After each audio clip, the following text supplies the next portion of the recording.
Cumpra-se em mim a tua vontade. Sim, ajuda-me. Em nome do Pai, e do Filho, e do Espírito Santo. Amém. Queridos irmãos e irmãs, amigos e amigas, sejam muito bem-vindos hoje para o 12º dia do mês de setembro, 12º capítulo do Evangelho de São Lucas. Nós vamos fazer agora a oração. Se você desejar, você pode pegar a sua Bíblia. O Padre vai começar a meditação de hoje lendo o Evangelho junto com você. Então, se você puder, você pega a sua Bíblia enquanto nós fazemos juntos esta belíssima oração de São Lucas. Oração de São Lucas. Ó São Lucas, glorioso apóstolo e evangelista, eu te saúdo pelo coração de Jesus e pela alegria e doçura que o teu coração sentiu a ensinar do Divino Mestre, o Pai Nosso aos apóstolos. Alcançai-me a graça de seguir com fidelidade Jesus, pelo seu caminho, com a sua verdade a favor da vida. Ó meu bom São Lucas, médico, que com as tuas santas mãos, invocando o nome de Deus, curastes tantos enfermos de tão graves doenças. Rogai ao bom Jesus que me livre das enfermidades do corpo e do espírito, se for do agrado de Deus. E para maior glória, por toda a eternidade. Amém. Agora em silêncio, apresente a Deus, por intercessão de São Lucas, a sua intenção.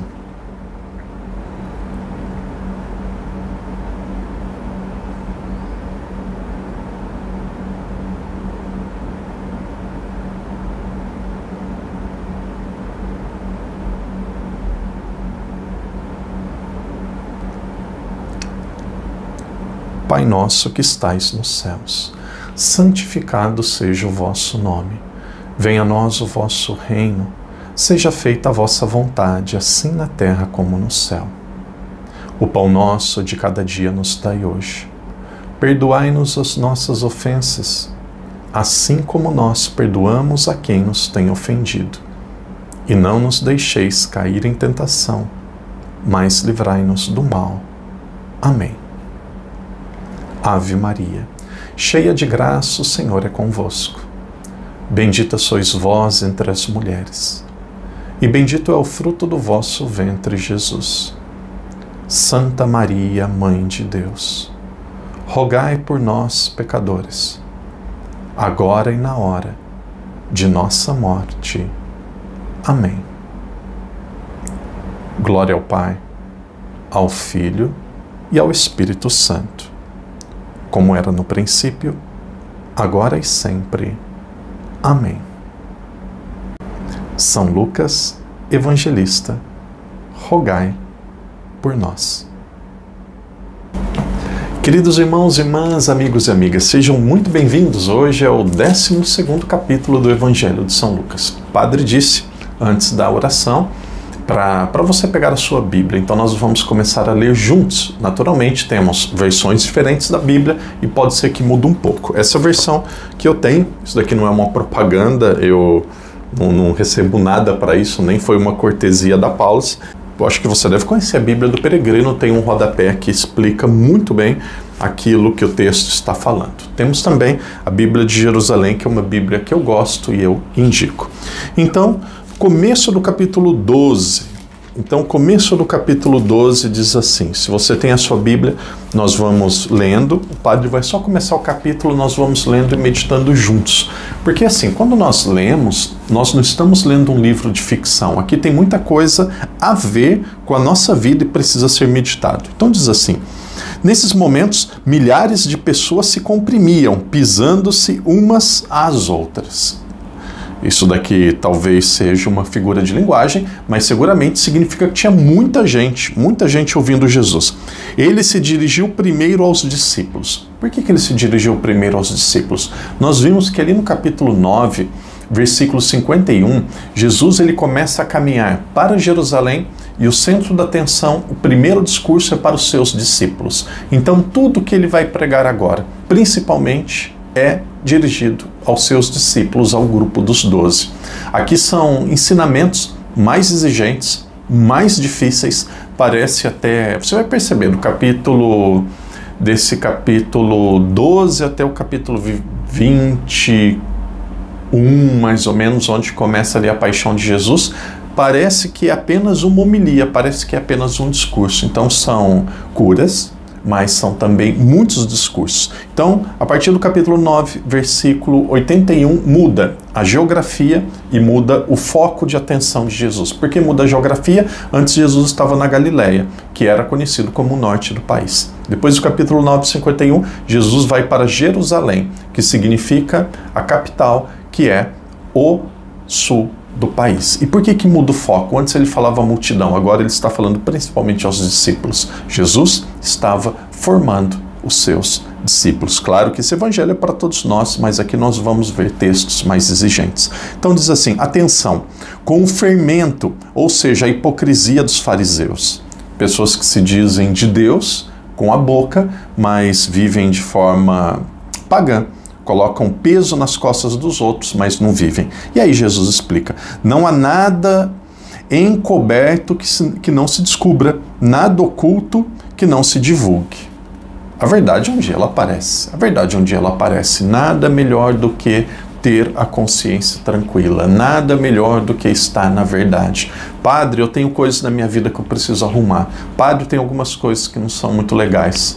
Procure um padre que vai ter um pouco de paciência e faça uma confissão clara, E depois que você fez essa confissão, confie na misericórdia de Deus e não fica mexendo nisso, não precisa ficar confessando a vida toda. Jesus, ele disse que existem pessoas que são como sepulcros caiados. E aí nós dizemos, Jesus, os outros são sepulcros caiados. Às vezes nós também somos. O que é um sepulcro caiado? Uma vez eu vi Eu estava no Pará, uma pessoa muito rica, havia um homem lá que ele era dono de posto de gasolina, tinha uma filha que foi estudar em outra cidade no Brasil, e eles tinham muito dinheiro, e aí de repente ela foi fazer um jogo, foi ter uma atividade esportiva da universidade, e na rodovia, foi na rodovia Anhanguera, e na rodovia ela sofreu um acidente e acabou falecendo. E aquilo foi uma comoção enorme. Aquilo lá parou a cidade que eu morava em Marabá, no Pará, parou a cidade. E aí de repente eu me recordo que o caixão que ela estava, o lugar que ela foi enterrada parecia uma pequena capela, parecia um bairrozinho. Ali era muito rico, muito bonito, era um espaço enorme, ele muito bem cuidado, e aí de repente eles foram, com grades assim ao redor, de repente eles foram abrir para colocar o caixão, e quando eles abriram saiu barata, saiu bicho. Não é porque tinha muito dinheiro e tinha um bonito caixão, uma área ali com gradinha, tudo, era sepulcro caiado, ou seja, por dentro era tudo corrompido. Então às vezes Deus nos dá a graça daquilo que foi a nossa falha, daquilo que foi o nosso erro de ficar coberto, mas nós precisamos pedir perdão para Deus. E se um dia alguém te criticar, falar alguma coisa da sua vida, esse é um primeiro princípio que deveria valer para a nossa vida na igreja. Qual que é esse primeiro princípio? Esse é o primeiro princípio. Cada um cuida da sua vida. Eu penso assim, às vezes eu vejo pessoas dando opiniões na vida dos outros, eu já penso assim, olha, cuidar de uma vida já dá muito trabalho, tem gente querendo cuidar de 2, 3, 5, 10. Então esse é o primeiro ponto. Cuide bem da sua vida, se preocupe com a vida do outro se você for acrescentar. De vez em quando vem pessoas dizendo assim, mas padre, é tudo isso? Você vai fazer isso? E, nossa, mas... Aí dá vontade de dizer assim, se você não quer, não precisa, você vai seguir o seu caminho. Então, Jesus, ele diz que nada daquilo que está oculto um dia não vai aparecer.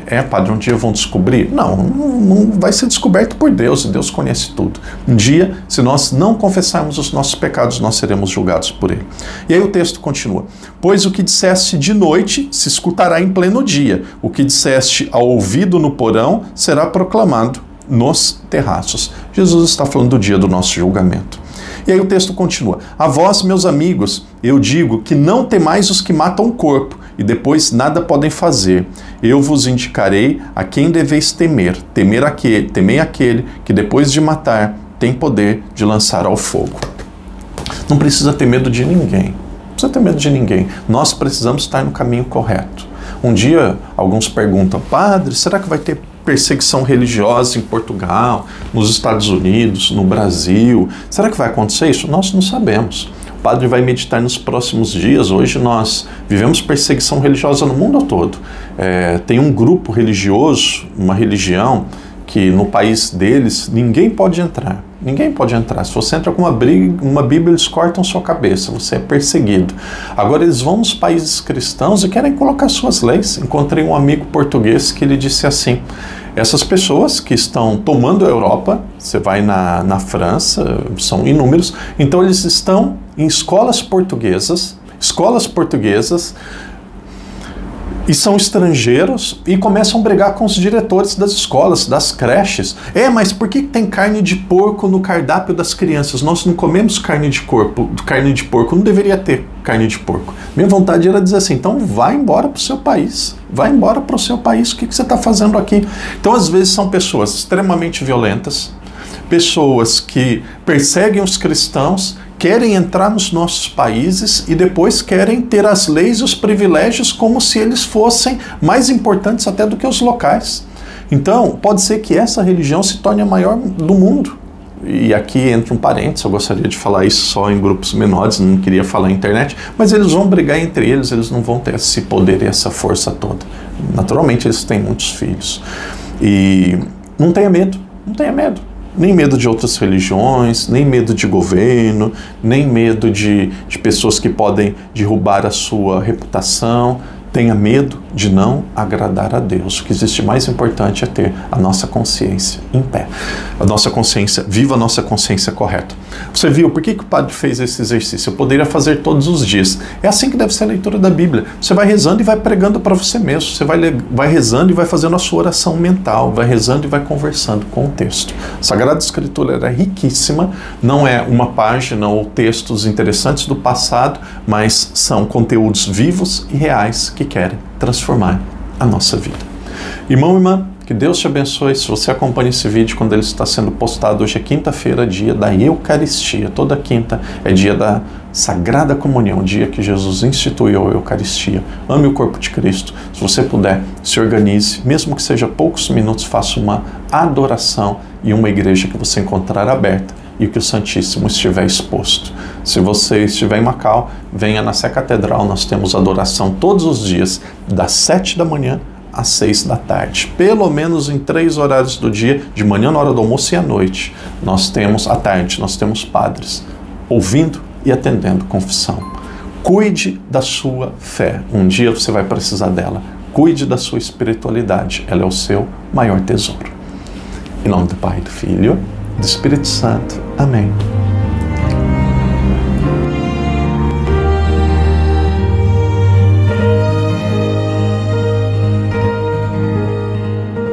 Dobra os meus joelhos, pois carregas em teu seio a luz e a verdade, a pura divindade encarnada, não criada, mas gerada pelo puro amor do Verbo e do Pai. Corpo, sangue e alma em teu útero sagrado, já a vida, divina vida. O Verbo se fez carne, habitou entre nós. Graças ao Deus sim, a vinda dele, não estamos sós. Sim, faça-se em mim a tua vontade. Sim, ajuda-me a esperar, Maranatá. Sim, faça-se em mim a tua vontade.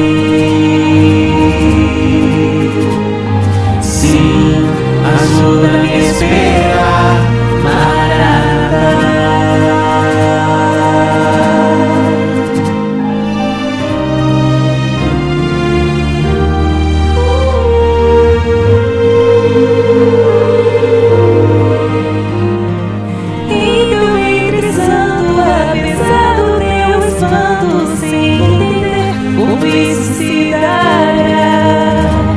A vida é concebida, o caminho é colocado, a verdade já prevaleceu. Sim, faça-se em mim a tua vontade. Sim, ajuda-me a esperar, Maranatá. Sim, faça-se em mim a tua vontade. Sim, ajuda-me a esperar, Maranatá.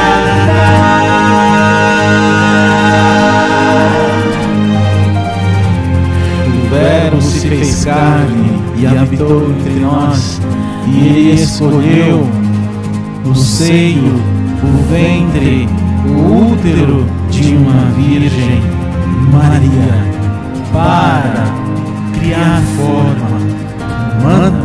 O Logos de Deus, o Verbo de Deus se encarnou, o Verbo se fez carne, corpo, sangue, alma e divindade no seio da Virgem Maria, neste útero sagrado, neste ventre santo.